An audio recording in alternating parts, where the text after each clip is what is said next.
Hello everyone.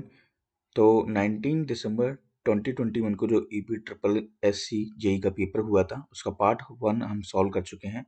अब हम देखेंगे पार्ट 2 जिसमें कुछ क्वेश्चंस बचे हुए हैं और यहाँ से जो पीछे क्वेश्चंस थे वो हम कर चुके हैं सॉल्व।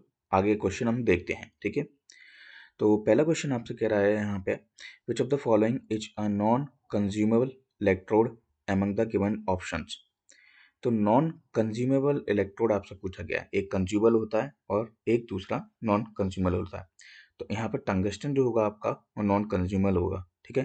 क्यों? क्योंकि यहाँ पे आप देख सकते हैं कुछ कॉमन मटेरियल्स होते हैं कंज्यूमर इलेक्ट्रोड्स में, जैसे कि स्टील सच एस एलॉय और निकल स्टील, ये आपके कंज्यूमेबल है, ठीक है। और दूसरे हाथ पे आपके नॉन कंज्यूमेबल होते हैं इलेक्ट्रोड्स जो कि कंज्यूम्ड नहीं करते हैं वेल्डिंग के समय, ठीक है, but remain intact. There is no issue about the type of electrode material. Common electrode materials include जैसे कि कार्बन, ग्रेफाइट in addition और प्योर टंगस्टन और टंगस्टन एलॉय, ठीक है। अब for instance non consumer electrodes are used TIG welding, ठीक है। TIG welding का मतलब होता है tungsten inert gases.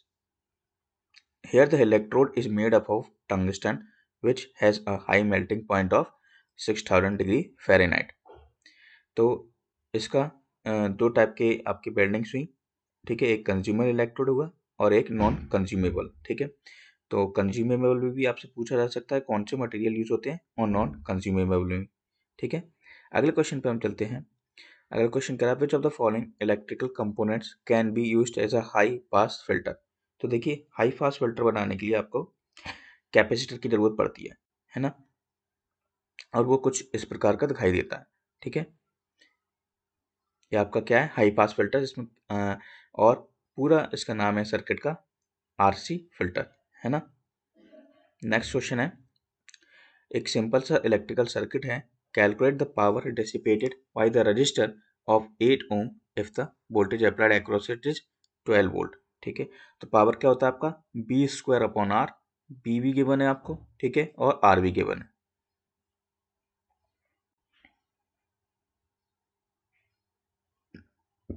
Next question आपसे पूछा है कि फिगर से आपको पता लगाना है कि single line to ground fault इनमें से कौन सा है, ठीक है।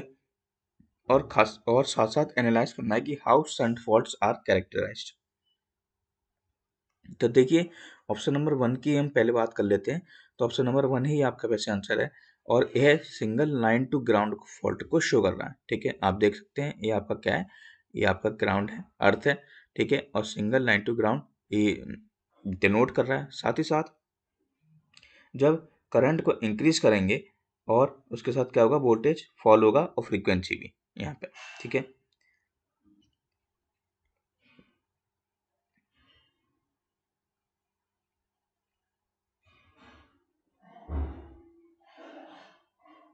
साथ ही साथ ओपन सर्किट फॉल्ट्स को हम सीरीज फॉल्ट कहते हैं और शॉर्ट सर्किट फॉल्ट को हम शंट फॉल्ट कहते हैं। अगला question, which of the following correctly depicts the unit of luminous flux. तो देखिए ल्यूमिनस फ्लक्स की यूनिट होती है ल्यूमेंस। और इस टॉपिक पे यूटिलाइजेशन ऑफ इलेक्ट्रिकल एनर्जी के टॉपिक पे पूरा एक वीडियो है 1.5 घंटे के लगभग का, उसको आप जरूर जाके देखें। बहुत ही इम्पोर्टेंट वह वीडियो है जिसमें अलग अलग एग्जाम्स के सारे क्वेश्चन एक साथ आपके वहाँ पे सॉल्यूशन के साथ गिवन है। नेक्स्ट क्वेश्चन है, below stated are primary applications of a generator, you need to identify the generator. आपको कुछ एप्लीकेशन के सारे आपको फाइंड करना है जनरेटर कौन सा है। They are used for supplying field excitation current in DC locomotives for regenerative braking. और दूसरा है, these types of generator are used as booster to compensate the voltage drop in the feeder in various types of distribution systems. तो देखिए ये आपका कहलाता है series bound DC generator, ठीक है। तो सीरीज बाउंड डीसी जनरेटर का काम यही है। यहाँ पे हम देख लेते हैं कुछ जो कि आंसर है आपका सीरीज जनरेटर, ये आपके सप्लाई करता है field excitation current in DC locomotives for regenerative braking. और यह बूस्टर की तरह यूज होता है किसके लिए, वोल्टेज ड्रॉप को कंपनसेट करने के लिए रेलवे सर्विस में। और तीसरा होता है आर्क लाइटनिंग के लिए, ठीक है। और भी एप्लीकेशन है जैसे कि शंट जनरेटर के। शंट जनरेटर हमारा जनरल लाइटनिंग के लिए यूज़ होता है, बैटरी के चार्ज के लिए यूज़ होता है, ठीक है, और एक्साइटेशन करने के लिए यूज़ होता है ऑल्टरनेटर्स में, इलेक्ट्रोप्लेटिंग में यूज़ होता है, use for small power supply जैसे कि पोर्टेबल जनरेटर। और होता है compound generator. Compound generator, cumulative compound generators over compounded are generally use for lightning power supply, ठीक है, पावर सर्विसेज में, होटल्स ऑफिसेस में, लॉजेस होम्स, ये सब चीज़ों में हमारा कंपाउंड जनरेटर यूज होता है। नेक्स्ट आपका which of the following voltages is typically uncommon in a solid state relay, ठीक है। तो यहाँ बात हो रही है सॉलिड स्टेट रिले की, और उसका आंसर होगा 40 वोल्ट डीसी, क्योंकि बेसिकली 3 वोल्ट डीसी से 32 वोल्ट डीसी तक उपयोग करते हैं। 40 वोल्ट तक हम सॉलिड स्टेट रिले को लेके नहीं जाते। सॉलिड स्टेट रिले हमारा कुछ इस प्रकार का दिखता है, ठीक है। तो देखिए, solid state relay which use an SCR, triac or transistor output instead of mechanical constant। तो मैकेनिकल कॉन्टेक्ट्स की जगह हम यूज क्या करते हैं, SCR, ट्रायक, ट्रांजिस्टर को, ठीक है। किस लिए? पावर को कंट्रोल करने के लिए। दो प्रकार के हमारे रिलेस होते हैं बेसिकली, इलेक्ट्रोमैकेनिकल रिले और दूसरा सॉलिड स्टेट रिले, ठीक है। How many units of lux would make a single unit of foot candle, ठीक है। तो देखिए इसका आंसर होगा आपका 10.76। तो 10.76 लक्स की यूनिट जो होती है उसको मिलाकर एक फुट कैंडल आपका बनता है, ठीक है। आपसे ये भी पूछा जा सकता है कि 1 lux equals to 0.0920 foot candle, ठीक है। तो देखिए इस चैप्टर को आप जरूर जाके देखें, वहाँ पे सारे आपको क्वेश्चन के साथ साथ आंसर मिल जाएंगे, और आगे के एग्जाम्स में भी वही क्वेश्चन आपसे रिपीट किए जाएंगे। नेक्स्ट है आपका which of the following options is correct regarding the advantages offered by HVDC, ठीक है। हाई वोल्टेज डीसी लाइन की बात कर रहे हैं, तो यहाँ पे HVDC में फ़ायदा क्या होता है, ठीक है। तो सबसे ज़्यादा फ़ायदा क्या होता है कि जो आपकी लाइन की कॉस्ट होती है वो क्या हो जाती है, रिड्यूस हो जाती है, ठीक है। तो कम कम आपकी कॉस्ट लगती है, इसीलिए HVDC आपका यहाँ पे एडवांटेज ऑफर कर रहा है, ठीक है। देखिए आपको वीडियोस में अगर बहुत सारे वीडियोस हो गए हैं, 100 से ऊपर लगभग वीडियो हैं, तो आपको परेशानी होती है वीडियोस ढूंढने में, तो आप प्लेलिस्ट पे जाके भी अलग अलग एग्जाम्स के वीडियोस को देख सकते हैं। नेक्स्ट है आपका what type of generator is used in power and lightning purpose with the help of field regulators. तो देखिए यहाँ पे बात हो रही है फील्ड रेगुलेटर्स की, और फील्ड रेगुलेटर्स की हेल्प से separately excited type DC generator का यूज लाइट की व्यवस्था में किया जाता है, ठीक है। तो इसीलिए आंसर क्या होगा इसका, separately excited type DC generators, ठीक है। और वो कुछ इस प्रकार का दिखता है। अगला क्वेश्चन है what effect does parallel presence of rotor and stator fields have on a torque of the machine. तो देखिए यहाँ पे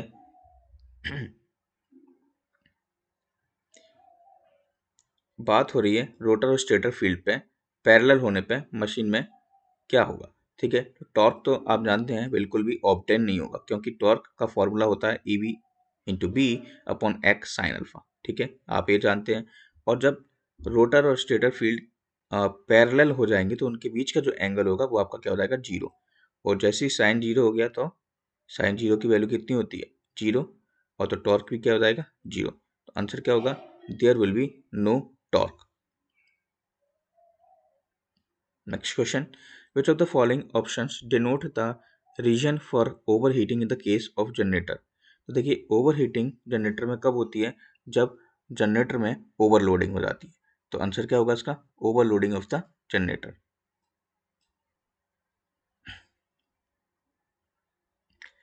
आपको पता लगाना है कि इलेक्ट्रॉनिक कंपोनेंट में जो इमेजेस गिवन है वो कौन सी हैं। तो पहला इमेज आपको कई सारे इमेजेस यहाँ हम दिखा देते हैं, ठीक है। तो ये डायोड है, जेनर डायोड है, टनल डायोड है, शॉटकी डायोड है, वैरेक्टर डायोड है, ये डायक का है, ट्रायक का है, एससीआर है, एलईडी है और फोटो डायोड है। तो यहाँ पे ये जो डायग्राम दिया है वो आपका वैरेक्टर डायोड है, और ये सारे जो सिंबल्स आपके सामने जो दिखाई दे रहे हैं ये कहीं ना कहीं आपसे अलग अलग एग्जाम्स में पूछे जाते हैं। देखिए, a three-phase transformer consists of transformers either combined or separated on one core. The primaries and the secondaries can be connected in star or delta. Which of these is a part of these three-phase transformer connections and is used to perform a three-phase conversion? इतनी बड़ी जो language यहाँ पे लिखी है वो आपकी three phase से two phase conversion, two phase से थ्री फेज कन्वर्जन के बारे में लिखा है। तो वह आपका स्कॉट कनेक्शन करता है। स्कॉट कनेक्शन का काम यही होता है। ठीक है, तो आंसर क्या होगा? Scott three phase. यहाँ पे आप देख सकते हैं स्कॉट कनेक्शन के बारे में। स्कॉट कनेक्शन क्या करता है? थ्री फेज से टू फेज सिस्टम में कन्वर्ट करता है या फिर वाइस वर्सा। ठीक है, एप्लीकेशंस कहाँ होता है? इलेक्ट्रिक फर्नेस में यूज होता है। ठीक है, इलेक्ट्रिक ट्रेन्स में भी यूज होता है। और यह आपका एक का स्कॉट कनेक्शन का क्या बना है? डायग्राम बना है। Next question, the same flux passes through all the parts. All the parts of circuits whose total reluctance is the sum of the reluctance of series connected part of the circuit.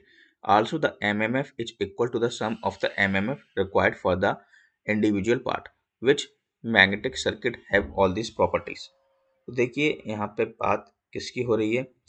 यहाँ पे total sum MMF के बारे में भी बोला गया है और सम ऑफ द रिलक्टेंस भी बोला गया है। तो नाम से सुना होगा कि सीरीज कनेक्टेड है तो आपका सीरीज मैग्नेटिक सर्किट होगा। ठीक है, बात सीरीज मैग्नेटिक सर्किट की होगी और वो कुछ इस प्रकार का दिखाई देगा। ठीक है, इनमें सब में रिलक्टेंस क्या होगा? आपका टोटल रिलक्टेंस होगा। ठीक है, अगर हम एमएमएफ की बात करें, ठीक है, तो फ्लक्स के साथ आपका रिलक्टेंस का मल्टीप्लिकेशन होगा तो 5(1)S1 प्लस 5(2)S2, तो टोटल एमएमएफ भी आपका कैसा होगा? सीरीज में, अगर रिलक्टेंस भी सीरीज में है।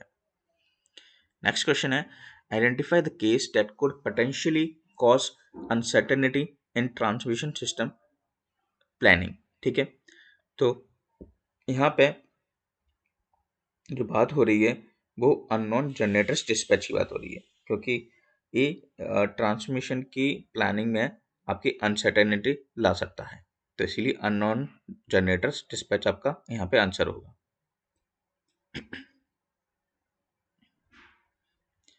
नेक्स्ट क्वेश्चन है, calculate the average intensity of illumination which is inclined at an angle of 30 degree. It is kept at a distance of 8 meter from a 1000 candle power lamp. ये question हमने जो आपकी utilisation की video है उसमें काफ़ी अच्छे से सॉल्व किए हैं। तो देखिए यहाँ पे 30 डिग्री पे वह आपका इंक्लाइंड एंगल मतलब जो इल्यूमिनेशन है वो रखा है। ठीक है, इतने पे इंक्लाइंड है, आपका 8 मीटर की डिस्टेंस है और 1000 कैंडल पावर लैंप आपको गिवन है। आपको अब आपको यहाँ पे 30 डिग्री पे इंक्लाइंड है तो ये कुछ इस प्रकार से बना लेना है। ठीक है, 90 डिग्री इधर होगा और टोटल ट्राइंगल कितना होता है? 180 डिग्री का, तो 60 डिग्री एंगल ऊपर बनाएगा। डिस्टेंस आपको गिवन है, इल्यूमिनेशन आपको फाइंड करना है और फॉर्मूला होता है I cos theta upon d square. Lambert's cosine law की हेल्प से आप फॉर्मूला आपको याद करना पड़ेगा। तो E equals to I cos theta upon d square. अगला क्वेश्चन है, in this method why injecting voltage at slip frequency in the rotor circuit the speed of an induction motor can be changed, determine the method mention in the context. ठीक है, तो यहाँ पे जो आपकी injecting voltage हो रही है स्लिप फ्रीक्वेंसी पे, तो इसका आंसर होगा आपका सेकेंडरी फॉरेन वोल्टेज कंट्रोल। ठीक है, सेकेंडरी फॉरेन वोल्टेज कंट्रोल के बारे में यहाँ पे लिखा हुआ है कि ये स्लिप फ्रीक्वेंसी पे वोल्टेज को इंजेक्ट करता है जिससे कि इंडक्शन मोटर की जो स्पीड होती है उसको चेंज किया जा सकता है। इसीलिए ये स्लिपिंग इंडक्शन मोटर में इस मेथड को हम यूज़ करते हैं। नेक्स्ट है, the control system of a Brown Boveri voltage regulator is based on the principle of. कि ब्राउन वोवेरी जो आपका कंट्रोल मेथड है यानी कि वोल्टेज रेगुलेटर मेथड है, ये आपकी यूज होती है इंडक्शन मोटर्स में।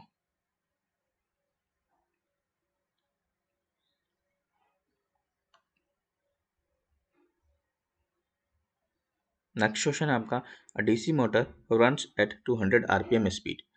If the power developed by the machine is 400 watt, what is the torque developed? देखिए आपके पास पावर गिवन है और ओमेगा की वैल्यू भी गिवन है, तो टॉर्क आप पावर अपन ओमेगा, आप जानते हैं पावर टॉर्क इंटू ओमेगा होता है, तो वहां से आप टॉर्क को आसानी से निकाल लेंगे।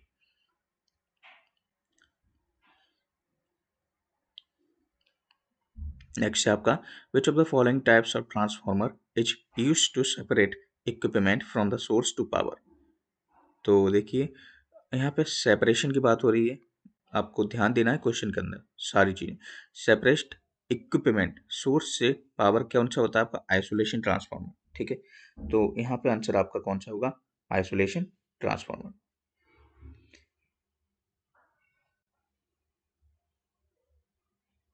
और आप जानते हैं कि आइसोलेशन ट्रांसफार्मर में प्राइमरी टर्न्स और सेकेंडरी टर्न्स में जो रेशियो होता है वो आपका 1:1 होता है।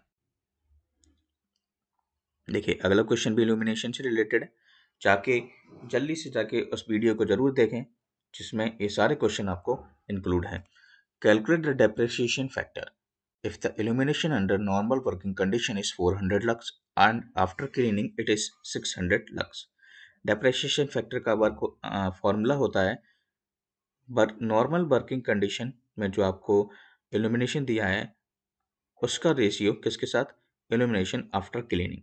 तो 400 600 अपॉन 400, सॉरी आई उल्टा बोल दिया, illumination after cleaning upon illumination under normal working condition, यह आपका रेशियो है डेप्रिसिएशन फैक्टर का। तो आंसर कितना आएगा आपका 1.5। देखिए अगला क्वेश्चन आपसे बोल रहा है, range of ammeter is 0 to 50 milli ampere with an internal resistance of 40 ohm. What is the value of shunt resistance that should be added to the ammeter in order to extend the range to 0 से 150 milli ampere. काफ़ी simple question है, हम ये question कई बार solve कर चुके हैं। Direct आप सॉल्यूशन देख सकते हैं, आपको R S H equal to R M upon M minus 1 केवल अप्लाई करना है। Next question, in which of the following cases dynamic braking current can not be used. तो देखिए लो करंट एप्लीकेशन के लिए हम डायनेमिक ब्रेकिंग को हम यूज नहीं करते हैं, ठीक है। यहाँ पे आप डायनेमिक ब्रेकिंग के बारे में पढ़ सकते हैं।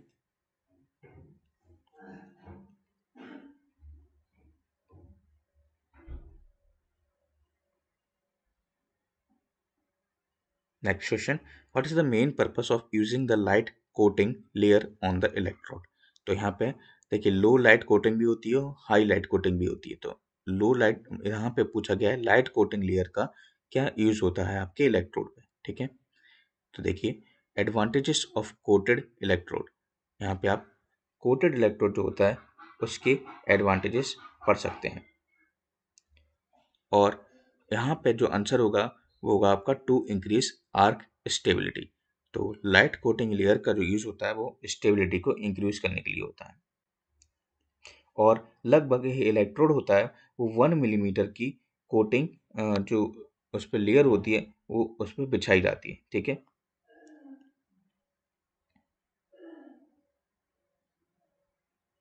Name the motor which carries a single phase exciting winding which is similar to main winding of a single phase induction motor that carries a distributed DC type winding। तो देखिए यहाँ पे सब कुछ अलग चीज़ों की बात हो रही है। सिंगल फेज इंडक्शन मोटर की मेन वाइंडिंग के समान होती है, तो वो होती है आपकी रिपल्सन मोटर में, ठीक है।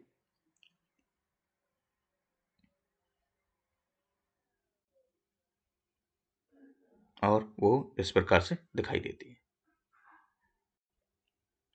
नेक्स्ट आपका, determine the power delivering 3 alternating current through the same circuit uniformly separated in phase angle. Also it provides greater power density and makes its balance load easier। तो देखिए यहाँ पूरा क्वेश्चन पढ़ने पे आपको पता चलेगा ये बात जो हो रही है वो पावर डिलीवर करने की हो रही है, और वह सर्किट जिसमें बैलेंसिंग लोड हो और फेस एंगल जो प्रोवाइड कर रहा हो उसका जो पावर डेंसिटी उसकी ग्रेटर हो, ठीक है। तो ये कौन सा आपकी सर्किट करता है तो वो आपका होता है 3 phase power.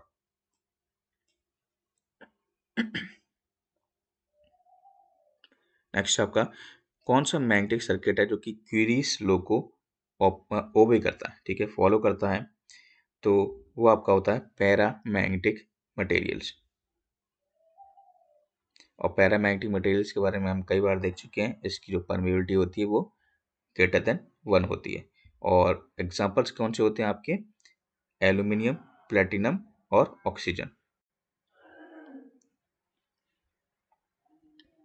Dash are used to select a portion of the input wave which lies below or above of reference levels। तो देखिए एक आपके होते हैं क्लिपर्स। क्लिपर्स का यूज क्या होता है आपका, जो इनपुट वेव्स होती हैं उसके पार्ट्स आप क्या कर सकते हैं, पोर्शन को कट कर सकते हैं। जो भी आपके उपयोगी पार्ट होते हैं यानी कि यूजफुल पार्ट, उसको आप कट कर सकते हैं। कुछ क्लिपर्स होते हैं positive, negative, biased clippers and combinational clippers. Next आपका which of the following output waveforms are better compare to a square wave. तो देखिए ये सारे के सारे जो ऑप्शन है ये सारे आपके बेटर वेवफॉर्म्स प्रोवाइड करते हैं स्क्वायर वेव से। Quasi sine wave, pulse with modulation, sine wave और ट्रायंगुलर वेव। वो इसीलिए क्योंकि ये इनोवेटिव मेथड्स हैं, ठीक है, और इनमें आप बिना फिल्टर के जो आउटपुट आप लाते हैं वो काफ़ी अच्छा आउटपुट लाते हैं, क्योंकि इन मेथड के सारे आप जानते हैं, पल्स विद मॉड्यूलेशन आपने पढ़ा होगा तो उसमें साइन पल्स विद मॉड्यूलेशन, ठीक है, और multi sine, S P W M, M S P W M, तो ये सब मेथड्स जो होती हैं ये आपके जो वेवफॉर्म होती हैं, साइन वेवफॉर्म, जो साइनसॉइडल वेवफॉर्म होता है आउटपुट में, उसको छोटा छोटा करके इतना अच्छा आउटपुट ला देते हैं कि आपको फिल्टर की ज़रूरत वहाँ नहीं पड़ती है।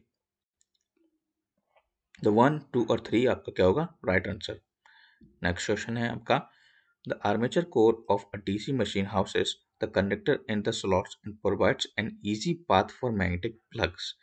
A specific material is used for the construction of armature core so that hysteresis loss can be minimized. What is that material? यहाँ पे बात जो क्वेश्चंस है काफ़ी भारी भरकम है, ठीक है, तो आपको केवल क्वेश्चंस को अच्छे से पढ़ना है और हिस्टेरिसिस, उसी में एक छोटा सी लाइन दी होगी जिससे आपको आंसर निकालना है, ठीक है। तो हिस्टेरिसिस लॉस किससे मिनिमाइज होता है, बात बस इसी की हो रही है। आप कई बार देख चुके कि आंसर क्या होगा आपका, समझ गए होंगे, सिलिकॉन स्टील।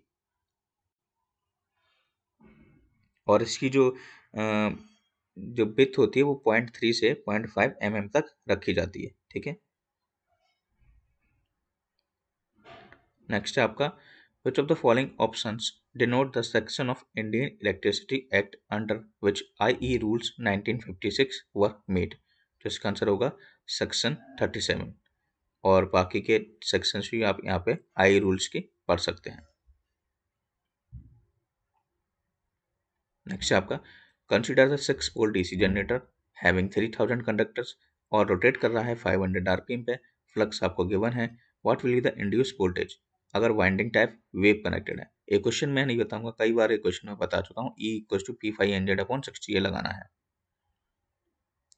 नेक्स्ट क्वेश्चन है, which of the following can be use to hold the rotor of a 3 phase induction regulator in place. तो देखिए ये होता है आपका बॉम्ब गियर, ठीक है। बॉम्ब गियर का यूज क्या होता है, आपको जो 3 फेज इंडक्शन मोटर का रोटर होता है उसको होल्ड करता है, ठीक है। होल्ड करने के लिए आप बॉम्ब गियर का यूज करते हैं, वो देखिए इस प्रकार का दिखाई देता है, क्योंकि 3 फेज इंडक्शन रेगुलेटर का जो रोटर होता है वो फ्रीली घूम नहीं पाता है, ठीक है, उसको आज़ादी नहीं होती फ्रीली घूमने की, तो बॉम्ब गियर के हेल्प से मैकेनिकली उसको ट्रांसफर किया जाता है, ठीक है। नेक्स्ट क्वेश्चन है, you are required to produce an alternating current which is proportional to the input current, which of the following devices would you use, ठीक है। तो आप समझ गए होंगे ऑल्टरनेटिंग करंट की बात हो रही है, ठीक है, तो वह है करता है आपका करंट ट्रांसफार्मर, ठीक है, क्योंकि एक स्टेप अप ट्रांसफार्मर है, ठीक है। नेक्स्ट आपका, which of the following can not be used to reduce harmonics at the source. देखिए यहाँ पे AC harmonic filters, DC harmonic filters और स्मूथिंग रिएक्टर्स क्या करते हैं, आपके हार्मोनिक्स को रिड्यूस करते हैं। बाकी इलेक्ट्रोमैग्नेटिक कपलर्स नहीं करता। ठीक है,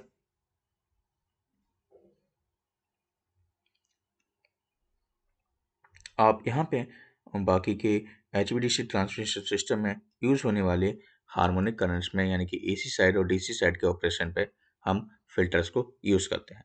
यानी कि हमें फाइनली चाहिए क्या होता है, AC। तो AC साइड पे AC filters and DC side के ऑपरेशन पे DC फिल्टर्स को हम यूज करेंगे। ठीक है, अगला क्वेश्चन है आपका, which of the following is not a braking method of a DC motor. तो regenerative braking, AC dynamic braking and rheostatic braking आपकी क्या है, ये तीनों मेथड्स हैं आपके DC मोटर के ब्रेकिंग के। लेकिन रिवर्स करंट ब्रेकिंग आपकी कोई भी मेथड नहीं होती। तो आप जैसा कि जानते होंगे रीजनरेटिव ब्रेकिंग में क्या होता है, आपका motor is treated as generator. Motor generator की तरह वर्क करने लगती है। ठीक है, और रियोस्टेट ब्रेकिंग में क्या होता है, इस ब्रेकिंग में आपकी डीसी शंट मोटर को के आर्मेचर से सप्लाई को हटा देते हैं और क्या जोड़ देते हैं, एक वेरिएबल रेजिस्टेंस को कनेक्ट कर देते हैं। ठीक है, और तीसरी होती है आपकी प्लगिंग ब्रेकिंग, है ना। तो सॉरी, यहाँ पे आंसर आपका ऑप्शन नंबर सी होगा, एसी डायनेमिक ब्रेकिंग, क्योंकि रिवर्स करंट ब्रेकिंग को हम प्लगिंग बोलते हैं। ठीक है, sorry, so reverse current braking आपका ऑप्शन में है। ठीक है, एसी डायनेमिक ब्रेकिंग नहीं होती। तो रिवर्स करंट ब्रेकिंग को प्लगिंग बोलते हैं, और इस प्लगिंग मेथड में क्या होता है कि आर्मेचर टर्मिनल को रिवर्स कर दिया जाता है, जिसकी वजह से मोटर आपकी रिवर्स रोटेट करने लगती है। ठीक है, और इसका यूज कहाँ होता है, रोलिंग मिल्स, मशीन, टूल्स में।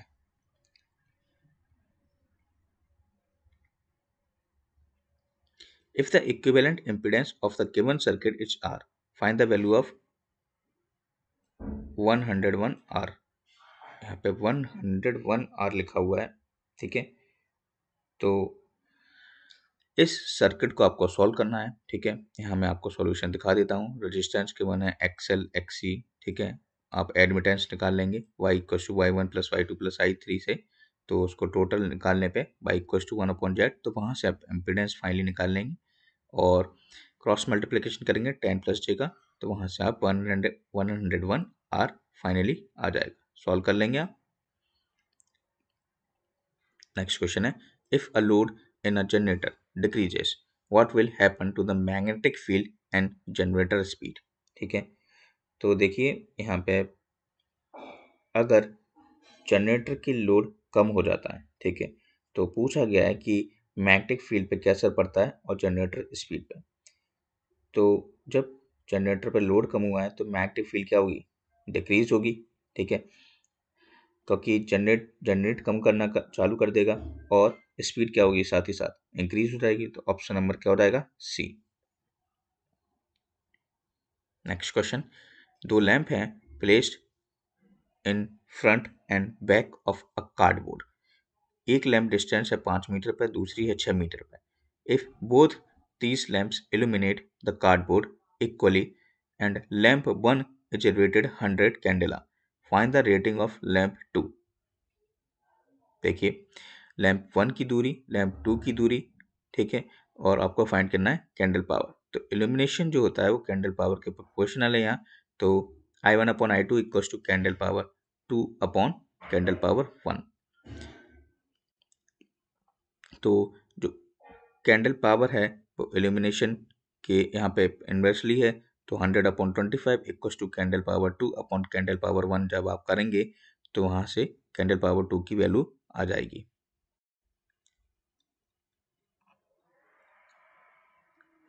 नेक्स्ट आपका एक 100 वोल्ट का लैंप है, takes a current of 2 pi ampere 2 pi A if the total flux is 3600 pi, find the mean spherical candle power.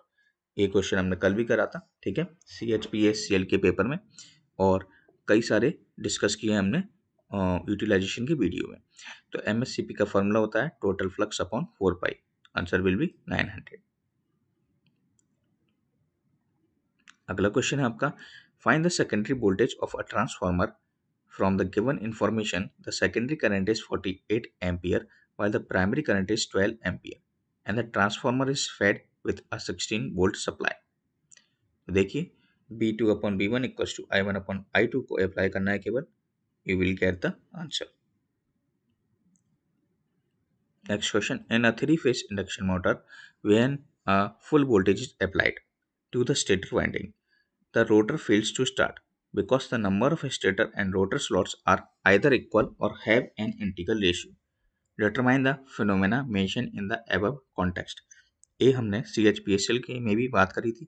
देखिए क्वेश्चन लेंथी है लेकिन उन्हीं में आंसर छुपा हुआ है. बीच में आंसर क्वेश्चन में ही आपका आंसर दे देते हैं. ठीक है, तो रोटर के स्लॉट्स जब इक्वल होते हैं इंटीग्रल रेशियो, तो ये किस संदर्भ में बात कर रहा है, तो ये होता है आपका कॉगिंग. नेक्स्ट आपका एक 200 MVA और 1000 MVA सिंक्रोनस मशीन है जिसमें H1 की वैल्यू 2 मेगाजूल पर MVA है और H2 की वैल्यू 4 मेगाजूल पर MVA है. यहाँ पे थोड़ा सा ब्लड है लेकिन मैं आपको बता देता हूँ. 200 MVA और 1000 MVA की सिंक्रोनस मशीन है जिसमें H1 और H2 की वैल्यू आपको गिवन है. Calculate the equivalent H constant for both relative to 10 MVA. तो देखिए H1 गिवन है, H2 गिवन है, MVA बेस गिवन है. फॉर्मूला होता है आपका MVA H1 upon base MVA plus MVA H2 upon base MVA. ये फाइनली इनर्शिया निकालने के लिए होता है. ठीक है, तो टोटल H1 प्लस H2 हो जाएगा ये पूरा H1 और H2. नेक्स्ट आपका find out the specific speed of 5 megawatt turbine operating under a 1000 meter head with the usual speed of operation of 500 rpm. देखिए स्पेसिफिक स्पीड का फॉर्मूला आपको याद रखना पड़ेगा इस क्वेश्चन के लिए. ये स्पेसिफिक क्वेश्चन है और स्पेसिफिक स्पीड का फॉर्मूला है ns equals to n into root P यानी कि पावर अपॉन h की पावर 5/4. और h आपका क्या है, हेड का मीटर है यानी कि हाइट की पावर 5/4 आपको सॉल्व करना पड़ेगा. ये फॉर्मूला याद होगा तो आप आसानी से आंसर निकाल सकेंगे. नेक्स्ट क्वेश्चन है ultrasonic welding uses high frequency, ठीक है, to heat up the required metals. In which of the following cases ultrasonic welding is not used. देखिए यहाँ पे बात हो रही है अल्ट्रासोनिक वेल्डिंग की.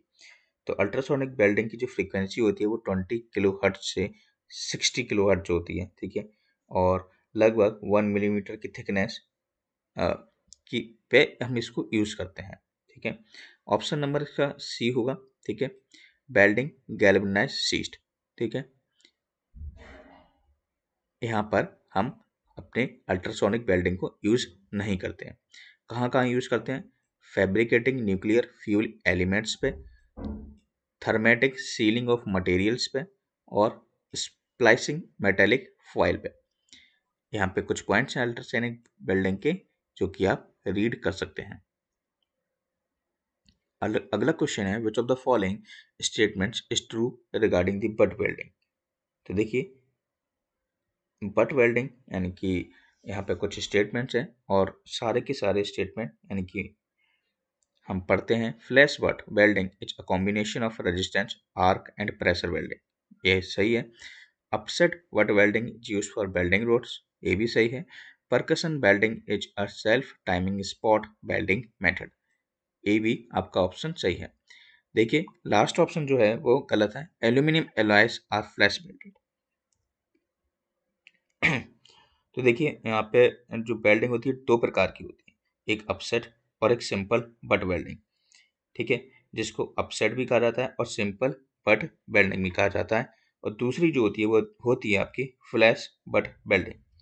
सिंपल बट वेल्डिंग जो होती है उसमें सप्लाई होती है 2 से 8 वोल्ट और 50 एम्पियर. और सिंपल बट वेल्डिंग का जो यूज होता है वो जो आपकी रॉड्स जो होती हैं, ठीक है, और वायर जो होते हैं उनको जोड़ा जाता है. ठीक है, और फ्लैश बोल्ट बट वेल्डिंग में जो आपकी सप्लाई होती है वो 1 से 20 वोल्ट तक होती है जिसमें कॉपर, ठीक है, कॉपर आपका ग्लास वगैरह को एंटीमनी बिस्मिथ इन सब एलाव मटेरियल जो होते हैं एलाई उनको जोड़ के, ठीक है, ट्यूब्स और रॉड्स को जोड़ा जाता है. ठीक है, नेक्स्ट है, in a transformer insulation breakdown took place due to which overheating is occurring again and again. What is the name of the fault? ठीक है, फॉल्ट का नाम आपसे पूछा गया है। और to which the transformer is experiencing overheating again and again. तो यह कंडीशन कब ऑब्टेन होती है? मान लीजिए एक इंसुलेशन ब्रेकडाउन हो गया जिससे बार बार ओवरहीटिंग हो रही है, उस फॉल्ट का नाम आपसे पूछा गया है, तो उससे कहते हैं इंटर टर्न फॉल्ट। ठीक है, नेक्स्ट है, the illuminance of an object is 64 pi lumens. The object is 4 metre away from the light source, find the illumination. ठीक है, तो यहाँ पे illumination पूछा गया है और कैंडल पावर की फॉर्मूला आपको पता ही है, MSCP टोटल फ्लक्स अपॉन 4 पाई, और illumination is candle power upon distance का स्क्वायर। जाके जरूर देखें आप यूटिलाइजेशन का video. Next, you are extending the range of wattmeter, how will you connect the primary of the potential transformer? ठीक है, तो कैसे आप कनेक्ट करेंगे बताइए। तो यहाँ पे ऑप्शंस हम पढ़ते हैं और यहाँ पे आंसर आपका क्या होगा? Option number C, parallel to the line. ठीक है, क्यों? आप जानते हैं वॉट मीटर की रेंज को बढ़ाना है तो पोटेंशियल ट्रांसफार्मर की प्राइमरी को पैरेलल में आप जोड़ेंगे।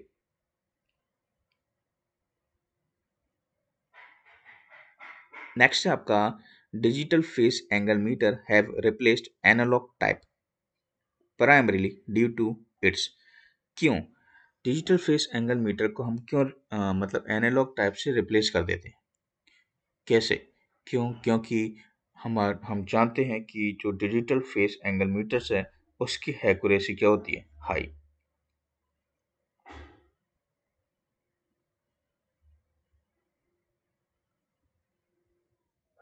नेक्स्ट आपका, what will be the per unit leakage impedance of a transformer with the rating of 400 kVA operated in parallel with another transformer with the rating of 200 kVA having 2 per unit as its per unit leakage impedance।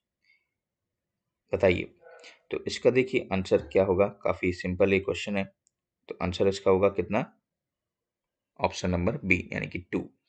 तो देखिए 400 केवी की rating का जो transformer है, ठीक है, उसका impedance क्या होगा? 2 पर यूनिट, क्योंकि पैरेलल में आपके 200 केवीए की रेटिंग वाला ट्रांसफार्मर है और इसका भी पर यूनिट क्या है? 2 पर यूनिट। आपको पता ही है कि समान सेम पोल्स होने चाहिए, ठीक है, सेम फेज सिक्वेंट होना चाहिए, सेम फ्रीक्वेंसी होना चाहिए, सेम फेज ग्रुप होना चाहिए। ठीक है, तो आंसर इसीलिए क्या होगा इसका? Option number B, 2। नेक्स्ट आपसे पूछा गया है, ये सर्किट डायग्राम दिया है और सर्किट में आपसे पूछा गया है power delivered by the source in the circuit. यहाँ पे मैं नहीं बताऊंगा, आप देखिए डायरेक्ट आर इक्विवेलेंट को निकाल सकते हैं, वहां से P = V square upon R आपको केवल सॉल्व करना है। नेक्स्ट आपका एक मल्टीमीटर है जो कि यूज करते हैं मेजर वोल्टेज करने के लिए, current, resistance, acid can be use to test continuity between 2 points. What are the advantages of using a digital meter? तो देखिए यहाँ पे डिजिटल मीटर की बात हो रही है और आप जानते हैं डिजिटल मीटर हम क्यों यूज करते हैं? क्योंकि वोल्टेज पोलैरिटी इसमें डिस्ट्रॉयड नहीं होती। ठीक है, क्योंकि वोल्टेज पोलैरिटी का हमें लेना देना होता है और हम कनेक्ट कंटिन्यूटी भी चेक करते हैं। ठीक है, तो कंटिन्यूटी चेक करने के लिए मल्टीमीटर सबसे अच्छा डिवाइस है, तो इसीलिए वोल्टेज पोलैरिटी हम इसमें हम डिस्ट्रॉयड नहीं होती, इसीलिए हम इसको यूज करते हैं। नेक्स्ट आपका, which of the following characteristics should be possessed by a properly made belt? तो बात हो रही है यहाँ बेल्डिंग की, तो ऑप्शन नंबर डी यानी कि ऑप्शन तो इधर मैंने लिखे नहीं है, तो देखिए, the belt should not be crack in the band test. ठीक है, यानी कि जब बैंड टेस्ट करते हैं तब बेल्ट को क्रैक नहीं करना चाहिए। ठीक है, तो बिल्कुल सही बात है, ऑप्शन नंबर 1 आपका राइट है। और ऑप्शन नंबर अगर हम फोर्थ की बात करें तो electrode distance variation should be minimal, यानी कि इलेक्ट्रोड की जो दूरी है, डिस्टेंस वेरिएशन, वो कम से कम होनी चाहिए। ये भी आपका राइट आंसर है। तो ऑप्शन नंबर जो मतलब पहला और चौथा ऑप्शन है वो आपके सही हैं। देखिए, turns ratio in the star delta connection is X to 5 if the voltage and current at the primary side are V and I, then what will be the line voltage and the line current for the secondary side? तो यहाँ पे सबसे पहले star और delta connection दिया है, वहाँ पे टर्न्स रेशियो आपको गिवन है। ठीक है, आपको कैसे सॉल्व करना है आप समझ जाएंगे, क्योंकि B L equals to B P H in the star. ठीक है, आप उस प्रकार से लेंगे और I L equals to I P H equals to I L upon root three के हिसाब से जब आप सॉल्व करेंगे, ठीक है, तो आपको आंसर आपका मिल जाएगा।